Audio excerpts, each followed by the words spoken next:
रामचंद्र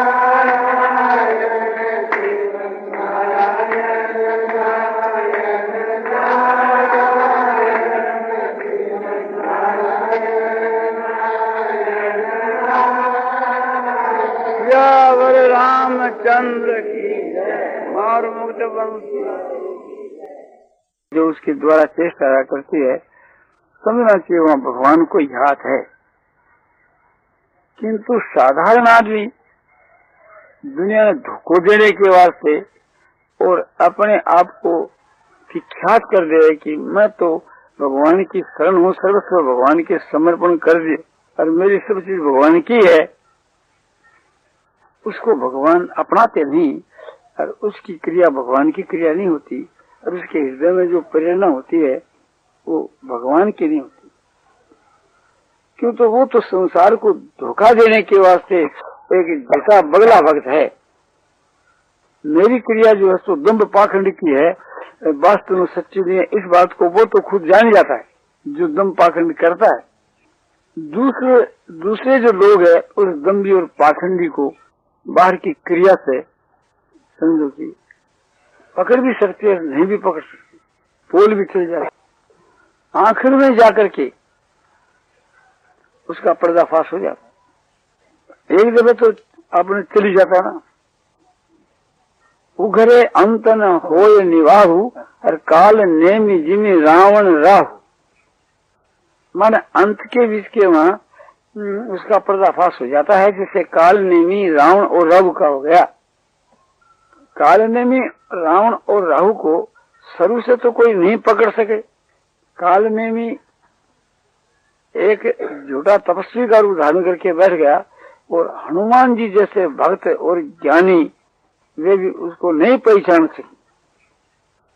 तो हम लोग कैसे पहचान सके? जगत जननी सीता और रावण भिखारी का भेष धारण करके आया, किंतु सीता जी उनको नहीं पहचान सकी। हम ईश्वरी शक्ति से थी नहीं कह रहे, जो वे लीला कर रहे हैं उस लोक दृष्टि से मनुष्य की दृष्टि से कह रहे। और राहु जो देवताओं में देवता बन करके बैठ गया, देवता लोग उसको पहचान नहीं सके। किंतु आखिर के बीच के वहां तो जो बात सच्ची है वही कायम रहती है। तो दम्भी पाखंडी जो आदमी है एक दफे धोखा देकर के लोगों को फंसा लेता है और भोले भाले आदमी फंस जाते हैं। जब समझदार बड़े बुद्धिमान भी समझ जाते हैं, फंस जाते हैं, तो भोले भालों की बात ही क्या। तो हम तो आप इस विषय के ये अभिमान नहीं करते कि नहीं फंसते, हम तो आप फंस जाते हैं। तो इसलिए आप लोगों को दम्भी और पाखंडियों से खूब सावधान रहना चाहिए। अब साधक की बात आई तो साधक पुरुष अपने हृदय से अपने आप को भगवान के समर्पण कर रहे हैं, अपने मन को, तन को, धन को, सब कुछ को, और ये उसका उद्देश्य हो जाए कि अपने तो सारी क्रिया सो जो हो रही है सब भगवान ही करवा रहे, भगवान के ही उद्देश्य से सारी क्रिया हो रही है, हम कर नहीं रहे हैं, हो रही। और भगवान का हाथ है। हमारे मन में पूर्णा होती है तो भगवान की मर्जी से हो रही होती है, और हमारी चेष्टा होती है तो भगवान की मर्जी से होती है। तो उनकी क्रिया भी शुद्ध होती है, उनका हृदय भी शुद्ध होता है, सारी बातें एकदम शुद्ध और पवित्र होती है। तो उसका फल है भगवान की प्राप्ति, और शीघ्र ही भगवान की प्राप्ति हो जाती। जैसे लोभी आदमी के हृदय में ये बात आती है कि इस काम के करने से मुझको क्या लाभ होगा, ये स्वार्थ, उसकी सारी क्रिया जो है वो रुपयों के लिए होती। वो रुपयों का अनंत भक्त है, रुपया एक नंबर है, बाकी सारी दुनिया भगवान सहित 2 नंबर में। वो कहता है रुपया मिलना चाहिए, भगवान नाराज हो तो आपके घर पर हो। हम धर्म कर्म कुछ नहीं जानते, हम तो रुपयों के भक्त है, रुपये ही हमारे तो भगवान है, धर्म कर्म सब कुछ रुपये है, एक रुपया रहना चाहिए। तो जैसे लोभी आदमी रुपयों का अनन्य भक्त है, इस प्रकार से हम लोगों को भगवान का अनन्य भक्त बनना चाहिए। तो भगवान का जो अनन्य भक्त है उसकी वाणी में, नेत्रों में, क्रिया में, मन में, बुद्धि में कोई भी पाप का नामो निशान भी नहीं रहता, दुर्गुण और दुराचार उसके पास में नहीं आते। बुरी आदत जिसको हम व्यसन कहते हैं, और चित्त के विकार, और निद्रा, आलस और प्रमाद, माने अनुचित निद्रा, अनुचित आलस। 24 घंटा में 6 घंटा तो सोने के लिए शास्त्र ने आज्ञा दी है, 18 घंटा की बात। और 6 घंटा में स्वप्न में भी उनके हृदय में बुरे भाव पैदा नहीं। वो 6 घंटा इस रूप में 6 घंटा भी शामिल है, क्योंकि दोष युक्त जो जितने व्यवहार है, विकार है, ये उनसे अपने आप ही दूर हो जाते हैं। तो समझना चाहिए भगवान ने मुझको अपना लिया, स्वीकार कर लिया, और हमारे हृदय में या हमारी क्रिया में, हमारे बाहर भीतर कहीं भी कोई दोष की क्रिया, दोष का भाव पैदा हो गया तो समझना चाहिए यहाँ काम का हाथ है, राम का हाथ नहीं। क्योंकि अर्जुन ने पूछा था, अतः कियन परियुक्तो यं पापं चरति पुरुषो अनिच्छन विवासने बलादीव नियोजित। हे वासने, हे कृष्ण, अतः कियन प्रयुक्तो पापं चरति, ये पुरुष किसका प्रेरिया हुआ पाप का आचरण करता है? अनिच्छन, इसकी इच्छा नहीं है पाप करने की, उद्देश्य नहीं है पाप करने का, किंतु जैसे कोई बलात्कार से लगाया हुआ पाप करे, जो ये अपने पाप करता है, यानी कोई से कोई जबरन पाप करवाता है कोई, तो अर्जुन का ये पूछना कि मैं जानना चाहता हूँ वह कौन पुरुष है, वो इसका अपराध है या भगवान है, कौन पुरुष है? तो भगवान कहते हैं कि मैं तो मैं हूँ और मैं प्रारब्ध। तो काम ऐसे क्रोध ऐसे रजोगुण समुद्र है, महासमो महापाप मां विद्येन मिहि वैरिणम। ये जो काम है, आसक्ति से जिसकी उत्पत्ति, संग जायते काम है, रजोगुण से जिसकी उत्पत्ति, ऐसा जो काम है जिससे क्रोध की उत्पत्ति हुई है, इस वास्ते काम है वही क्रोध है।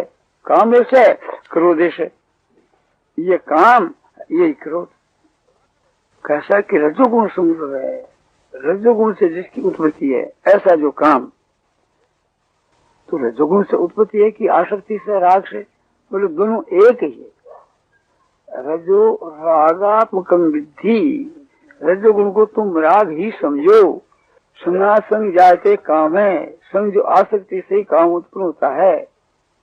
तो चाहे रजोगुण से उत्पन्न होना कह दो, चाहे आसक्ति से उत्पन्न होना कहो, क्योंकि रजोगुण और काम, रजोगुण और आसक्ति एक ही काम जो इनमें से उत्पन्न होता है, इस वास्ते रजोगुण समुद्र है।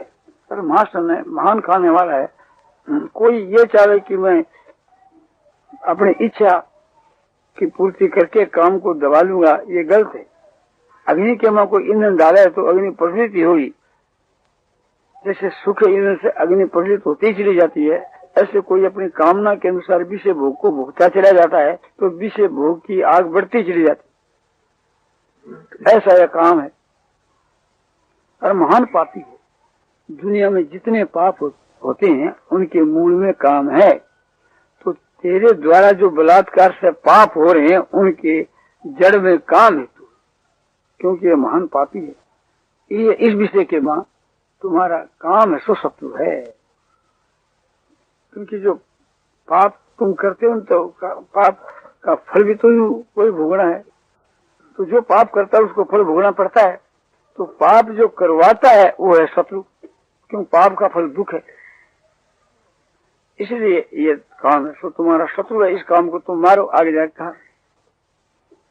तो ये समझना चाहिए, हमारी किसी के द्वारा जो हृदय में या बाहर में भीतर में कहीं दुराचार की या दुर्गुण की सृष्टि होती है तो उसमें काम ही हेतु है। और जिसमें राम हेतु होता है, राम की प्रेरणा होती है, वहां पाप ने गुंजाइश नहीं। जहां काम तहां राम नहीं, राम तहां नहीं काम। तुलसीदास जी कहते हैं कि जहाँ काम है तहाँ राम नहीं है, राम है तहाँ काम नहीं है। जैसे दिन और रात दोनों एक ठाम में नहीं रह सकते, इस प्रकार से थी ये दोनों एक साथ में नहीं रह सकते। तो जहाँ राम है वहाँ काम नहीं है, इसलिए जहाँ राम है वहाँ जो क्रिया होती है वो राम की प्रेरणा से होती है। और जहाँ काम है वहाँ राम नजदीक ही नहीं आते। जहाँ काम है वहाँ राम नजदीक ही नहीं आती, और जहाँ राम है वहाँ काम नजदीक नहीं आता। ये दोनों एक जगह रहती। सूर्य और अंधकार ये दोनों एक जगह नहीं रहते। इनमें सूर्य की प्रधानता है। जहाँ सूर्य उदय हो जाता है अंधकार वहां से भाग जाता है। जहाँ अंधकार है वहां से सूर्य भागता नहीं, वहां सूर्य पहुंचा नहीं। तो जहाँ काम है वहां राम पहुंचा नहीं। काम से डर के राम नहीं भागता। जैसे काम राम से डर के भागता है, ऐसे राम काम से डर के नहीं भागता। वो वहां अभी पहुंचा नहीं, पहुंच जाएगा तो काम फिर वहां नहीं रह सकता। पहुंचने के लिए क्या उपाय करें कि उसका आह्वान करना चाहिए। बोले आह्वान तो करते हैं पर राम आते नहीं। बोले ऊपर से आह्वान करते हो, भीतर से नहीं। ऊपर से भीतर से क्या? बोले ऊपर से तुम राम राम राम राम करते रहो और भीतर से तुम्हारे जो काम बैठा है उसकी क्रिया से तुम्हारे को सुख शांति हो रही है, तो काम क्यों भाई? तुम काम को पाल रहे हो ना। तो जहाँ काम है वह राम नहीं। काम का पालना यह है, जो तुम्हारे हृदय में कामना उत्पन्न होती है, उससे कामना की सिद्धि होने पर तुम्हारे को प्रसन्नता होती है, उसमें तुम्हारे को रस आता है, तो तुम काम को चाहते हो, राम को चाहते। मुंह से तो कहते हो किंतु हृदय से नहीं चाहते। हृदय से जब राम को चाहने लगोगे तो काम की करतूत तुम्हारे चुभने लगेगी। इसे को तुम बर्दाश्त नहीं कर सकोगे। जैसे रोगी को भारी यंत्रणा होती है, बड़ी भारी तकलीफ होती है, वो बर्दाश्त नहीं कर सकता। ये चाहता है कि किसी प्रकार से ये यंत्रणा, ये कष्ट दूर हुए। तो इस प्रकार से जब काम चुभने लगेगा तो फिर राम आएंगे और फिर काम नहीं रह सकेगा। तो जो उत्तम जो पुरुष है, साधक उत्तम पुरुष, उनकी सारी क्रिया के बीच के वह निष्काम भाव रहता है। उनकी वाणी में, उनके नेत्रों में, उनके व्यवहार में, उनके हृदय में, मन में, बुद्धि में, निश्चय में, सब में समझो कि पवित्र भाव रहता है, शुद्ध भाव रहता है, निष्काम भाव रहता है। निष्काम का मतलब क्या? कामना का भाव, काम का अभाव। और काम है तो फिर वो निष्काम कैसे? वो निष्काम नहीं। तो ये उच्च कोटि के साधक में भी ये भाव रहता है और सिद्ध में तो है ही। इससे थोड़ा और भक्त का दर्जा जो नीचे है, मैं तो नीचे नहीं, किंतु एक प्रकार से एक समझाने के लिए बताया जाता है कि जिनकी क्रिया, सारी क्रिया, सारे हृदय के भाव, सारी पूर्णा भगवान से होती है, ये बात तो नहीं है, किंतु वे खुद जो कुछ करता है भगवान के लिए करता है। उसमें थोड़ा कर्तापने का अभिमान तो है, किंतु है वो भगवान के लिए ही, अपने लिए नहीं। उसका भी शीघ्र उद्धार हो जाता है। तो उसका ये भाव होता है कि वो जो कुछ करता है भगवान के लिए करता है, अपने लिए नहीं। सोता है तो भगवान के लिए, खाता है तो भगवान के लिए, पीता है तो भगवान के लिए, चलता है तो भगवान के लिए, और फिर यज्ञ, दान, तप, सेवा, तीर्थ, व्रत आदि तो सब भगवान के लिए करता ही। ये मैं काम कर रहा हूँ, ये भगवान के लिए है ना, इसमें कोई गलती तो नहीं है ना। वो हर वक्त संभालता रहता है। जैसे लोभी आदमी व्यापार करने के समय हर वक्त इस बात को संभाल लेता है कि इसमें कोई अपने नफा का काम है ना, नुकसान का तो नहीं है ना। इसमें कोई अपना नुकसान का तो काम नहीं, इसमें दो पैसा मिलने का काम। अर्थात वो रुपयों का भक्त है तो रुपयों में लिए करता है। जहाँ रुपया नहीं मिलता बस उस काम के नजदीक नहीं जाता। तो मैं तो किसी रोजगार के लिए करता हूँ ना, खोने के लिए थोड़ा करता हूँ। तो वह भाई ये समझता है कि मैं भगवान के लिए करता हूँ, तो रुपयों की जगह वहां भगवान है, तो उसकी सारी क्रिया भगवान के लिए होती है।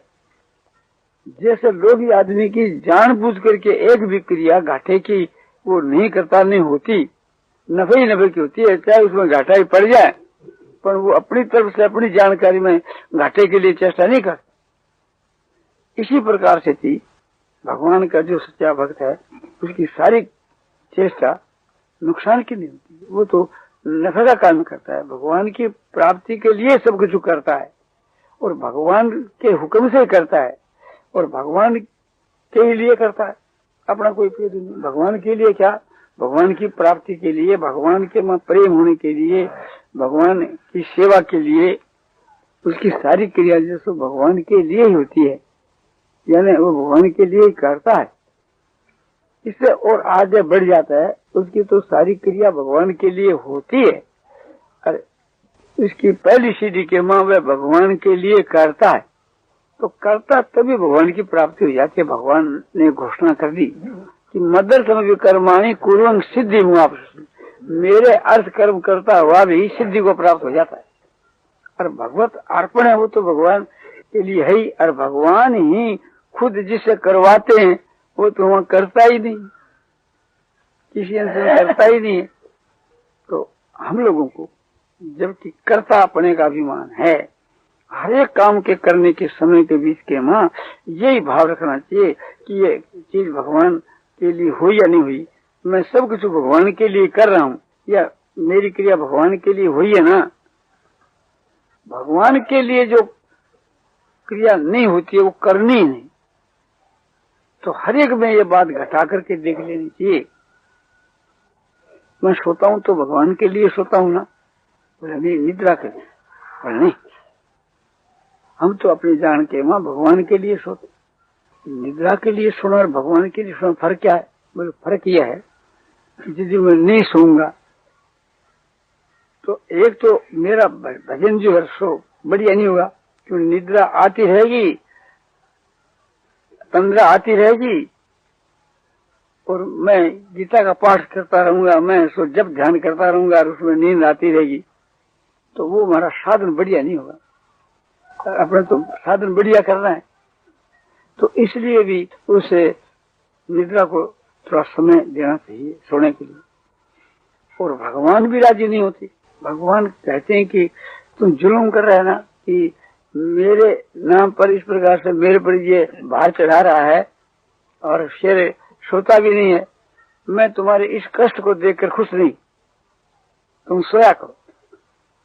हमारे लिए तुम एक प्रकार से जागते हो, तो हमारा प्रभु भी राजी नहीं रहता, बिल्कुल नहीं सुने तो उनकी आज्ञा भी नहीं।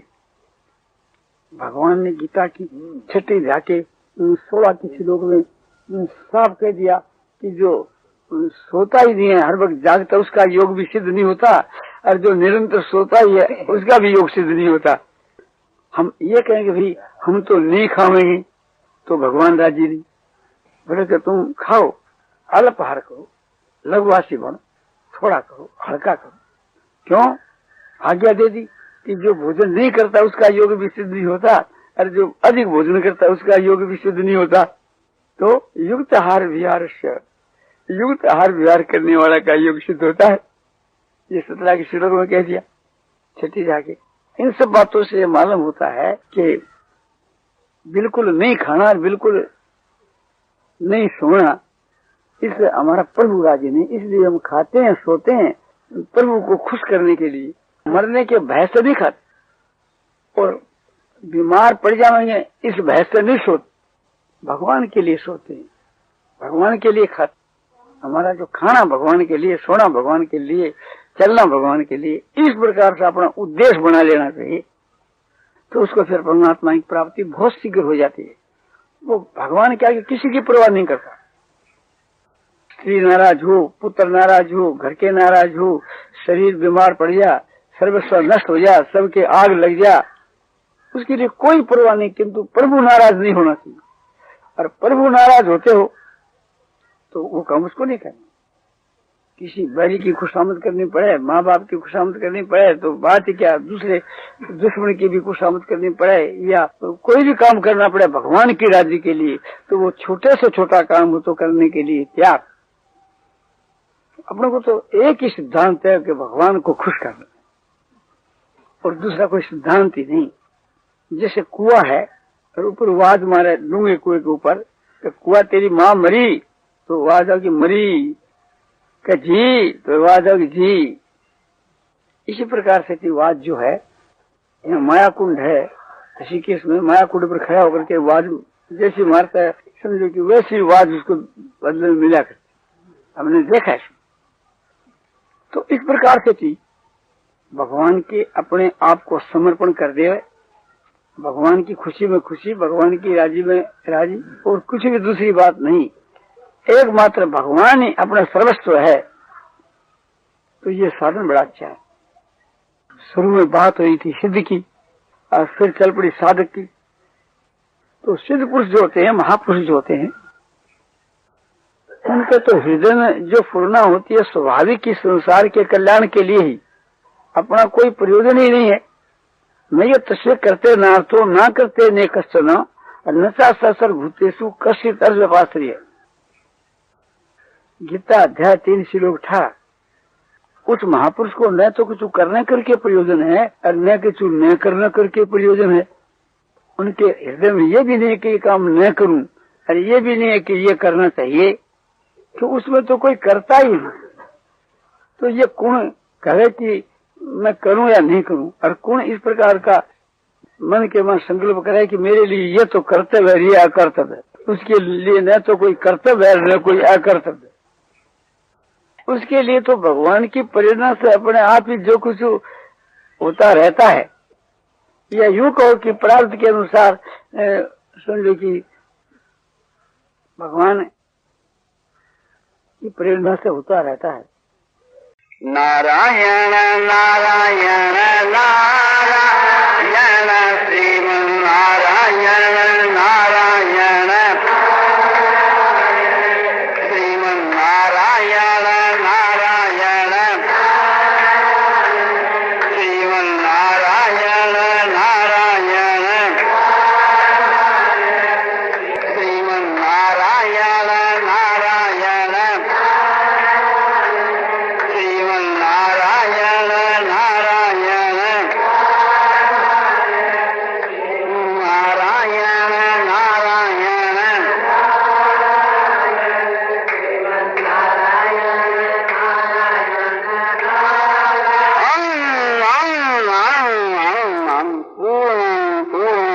पूर्णं शान्तं जनम् अचलं ध्रुवं नित्यं बोधश्रुवं ज्ञानश्रुवं मानं धियं